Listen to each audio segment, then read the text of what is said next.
Nous allons travailler dans cette séquence vidéo sur la construction optique du microscope et montrer comment obtenir son grossissement. Le microscope est un système de deux lentilles, un objectif et un oculaire convergents.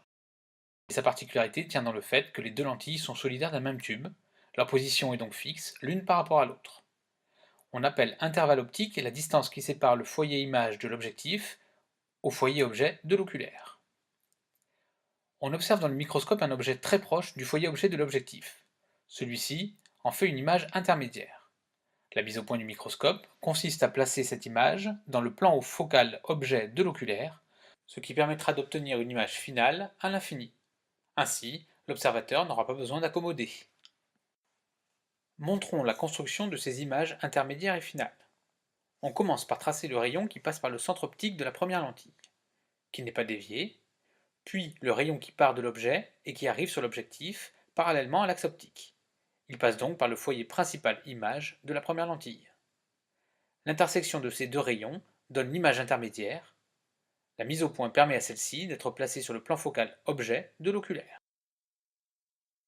On cherche ensuite le devenir des rayons qui viennent percuter l'oculaire.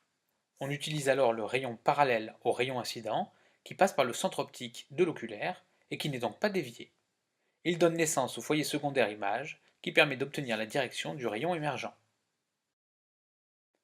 On fait de même avec le rayon bleu qui arrive sur l'oculaire. Les rayons ressortent bien parallèles du microscope, on observe l'image à l'infini dans cette direction. Il faut alors placer l'œil ici pour observer cette image. Le grossissement est toujours donné par la formule G égale alpha' sur alpha. Alpha' est l'angle sous lequel on voit l'image à travers l'instrument. On l'obtient sur la construction ici, et on le retrouve ici, ce qui permet de le relier à la taille de l'image intermédiaire et à la focale de l'oculaire. On a donc tangente alpha', que l'on assimile à alpha' car l'angle est petit, égale à 1b1 sur moins f'2. On peut utiliser le grandissement relatif à l'objectif et le théorème de Thalès pour exprimer A1b1 en fonction de la taille de l'objet, de l'intervalle optique et de la focale de l'objectif.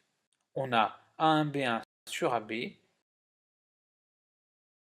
égale delta sur moins f'1. Donc finalement, alpha' égale delta fois AB sur moins f'2 fois moins f'1. Occupons-nous à présent de l'angle alpha. Il s'agit de l'angle sous lequel on voit l'objet à l'œil nu, à la distance minimum de vision distincte. dm égale 25 cm pour un œil normal, appelé aussi œil hémétrope. On a donc tangente alpha égale AB sur dm. Finalement, le grossissement G est égal à delta fois dm sur f'2 fois f'1, puisque AB, la taille de l'objet, se simplifie. Le grossissement ne dépend que des caractéristiques du microscope, focale de l'objectif et de l'oculaire, ainsi qu'intervalle optique. Sur de nombreux modèles de microscopes, on peut changer l'objectif via un disque rotatif. On peut aussi souvent changer l'oculaire.